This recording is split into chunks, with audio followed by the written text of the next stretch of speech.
Hi guys, Eric here from Oh Shiny Scrapbooking, and today I have got a mood board. This was from Show Us Your Stuff blog challenge from June, so a little bit old, but I'm just getting to putting this up now.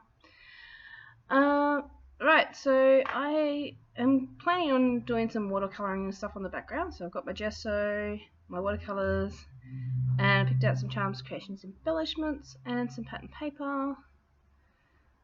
Those three there and the bigger one are from Kmart, paper pad I believe, and the other smaller 6x6 ones from Craft I believe. And I've got some other embellishments there, some butterflies, some chipboard, just trying to bring in all the colours and other elements from that mood board. What inspired me by this mood board was the butterfly and the watercolour look to that, the scripty writing, and the colours in those candles, and a few other embellishments. So I've also picked out the little flowers, resin flowers there, to match in with the flowers that are on that mood board, and the colours from the candles, and this is what I'm going to create. Alright, so we're just going to pop down the gesso. I'm going to pop that, just a really light covering all over my background. So just smoothing it all out, just getting rid of that excess, and just putting, really, like I said, a really light covering all over. It does help to get the watercolors moving and that on your page.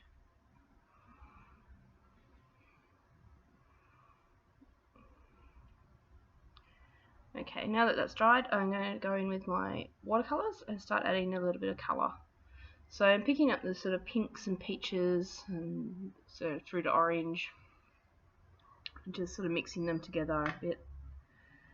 And you'll see I sort of add a bit of colour, and then I'll probably dry it off a bit, and then add a bit more and dry it off, and just building up the layers of colour to give it a real sort of more in-depth look. And you can see there in the corner I'm watching YouTube, or playing as well, watching Inky Quill, I believe. So just adding a little touch of yellow as well, and then that the teal blue colour as well to bring that blue in. So just adding extra water and getting some flow, and I just mixed those blue and the orange there, so I just wanted to suck that up before it went muddy. Well, it was a little bit muddy, but it's not too bad. It didn't really change the colour too much. So I decided to dry that off, and I'll just start adding a bit more.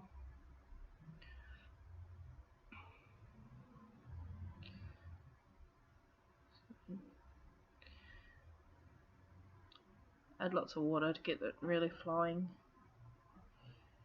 And I like to blow my drops around with the heat gun just to get a bit of more movement.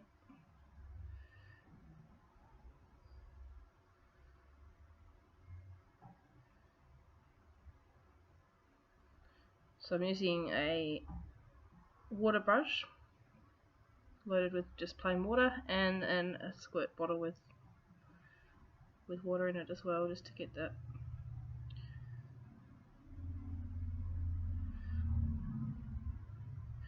And just drying it off, and any time it looks like it's going to go muddy, I just quickly dry it up.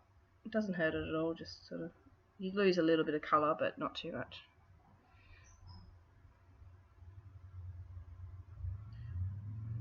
Picking something else to watch now.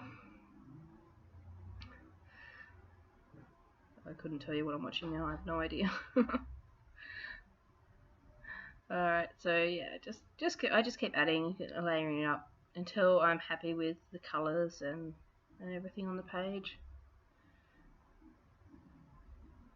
So just that same repeat process of adding the colour with the water brush, giving it a squirt, getting the flowing happening with the water, and then just drying it off, and then repeating again. Oops, my photo just fell down. I'm really happy with how that ended up looking.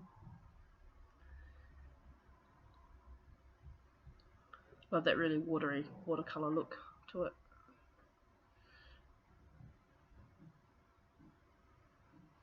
Right, so I'm going to cut that down a little bit, and then I'm going to put it onto this piece, and I have cut out a bit out of the middle of that just to save some paper. So I just make sure I add tape all around it, and it just helps to keep that piece of paper flat as well. And that that blue chevron, it's Blue and Craft chevron, and it's from Kmart as well, and that's their creative brand, I believe. I don't have it nearby, can't check. But yeah, it's from Kmart in Australia, so it's quite a nice paper pad actually. It's a craft, and it's got like some gold glittery ones, and yeah, gold, silver, lots of different ones, but all done on craft.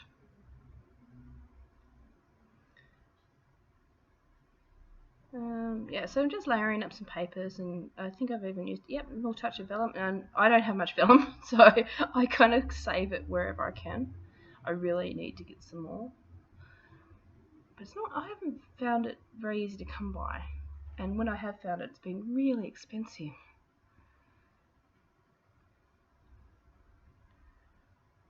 So just trying to work out roughly where to place everything. Grab my little butterfly punch here, and I'm just going to punch some little butterflies out of some scrap that I've cut off. I really like that the look of that square pattern paper. It's actually like a little, almost looks like looking down on top of a pyramid style. Oh, sorry, boss. I just kicked the cat by accident. It was right under my feet. Oops, daisy. Yeah, so I grabbed I think I haven't done it yet, but I grab a square punch, or no, I grab a, was it epoxy, but a square one, and I place over the top of it to sort of give it a different look. Now those epoxy ones that I've got there in the square, they've actually yellowed.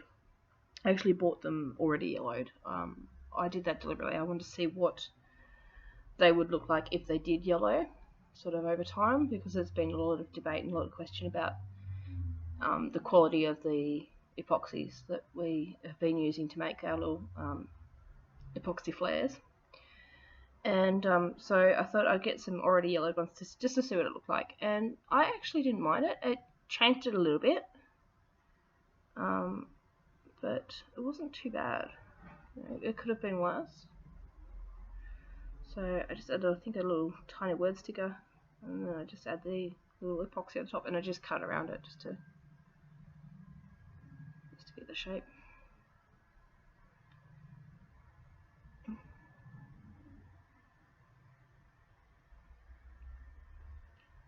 yeah, going in with some more tiny word stickers now, adding them to different bits. Oh yeah, I'll make another one. Okay, two. Oh yeah, one rectangle and one square. It's got a few different shapes there.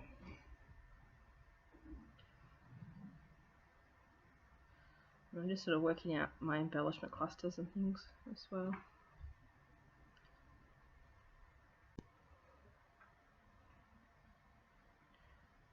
Alright, so I'm just adding in.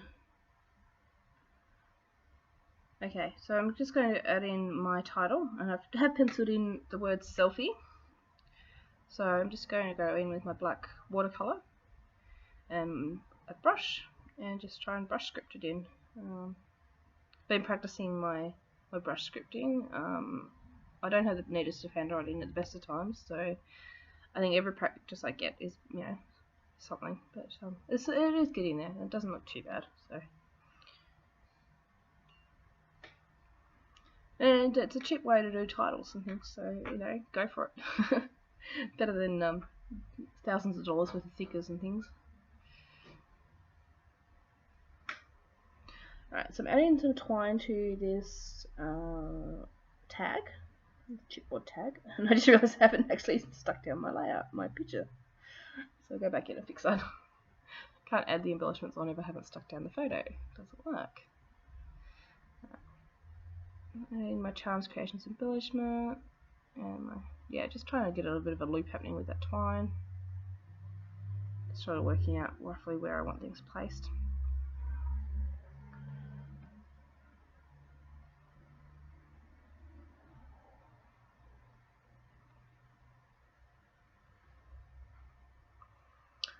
Yeah. I got out my good old Dymo labeler, good old style one where you've got your cartridges and sort of press out the letters. Yeah.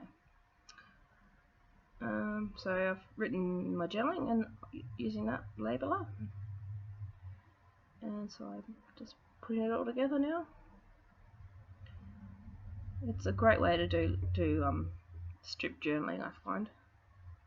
It takes a bit of time to, pick out all your letters and make sure you spell things right. Oh my goodness, I think I had to do it like a few times because I had misspellings and just lots of mistakes, but that's alright. It's all the process, isn't it? So now that I've sorted it out, I go and add them in, and then I decided I need another embellishment spot over here, and then just one up here. So I like to have generally a three embellishment spots per layout, just representing that whole visual triangle, and repeating these similar embellishments in those clusters as well. I just find you get a nice balance. Your layout looks more complete, and yeah, visually it's just more appealing. So I'm just grabbing some things. I'm looking at tags and things perhaps to put under the embellishment just to give it some base. Because that also helps. So building your embellishment up on something like a couple of tags or journaling spots, that sort of thing, will give it more of a grounding. Washi tape also works. So there's quite a few different things you can use. And just building it up on something like that does help give it more of a grounding. So I go to these stickers that I've gone to from Kmart. You can tell I love my Kmart.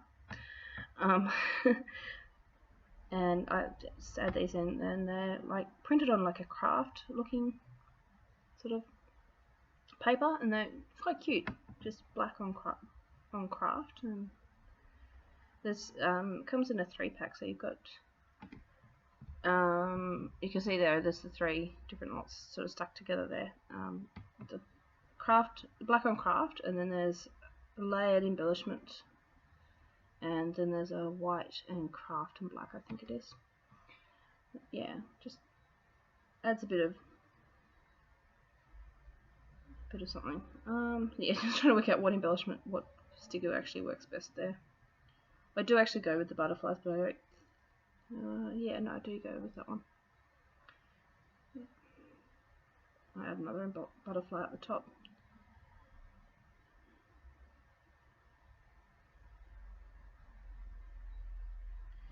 And I use those wood veneer butterflies as well.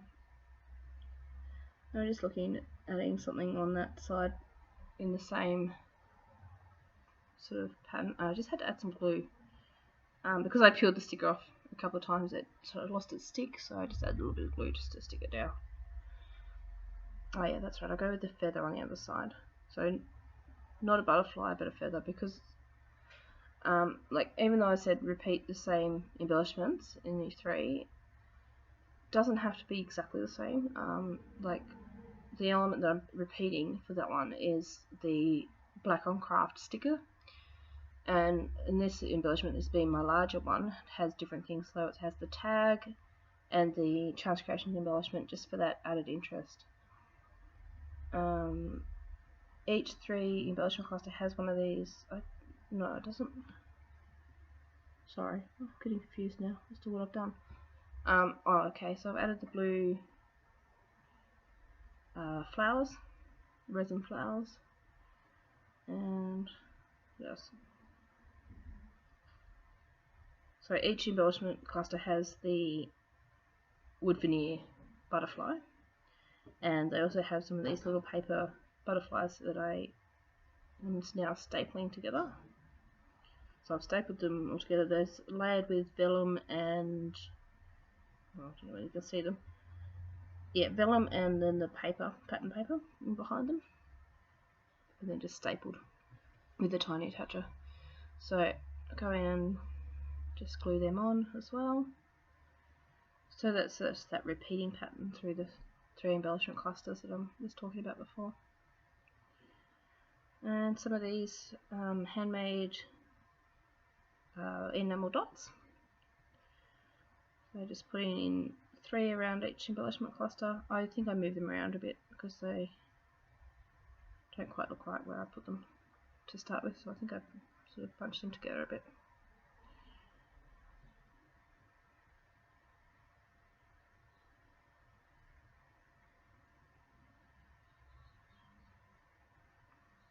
Yeah.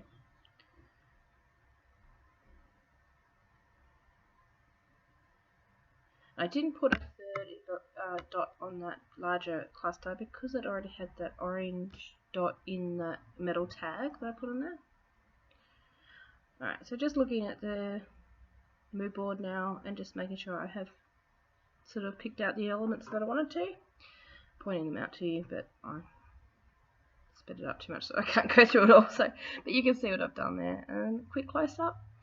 And that's where I leave you guys. So thanks for watching, and don't forget to like and subscribe, and I'll catch you next time. Cheers. Bye.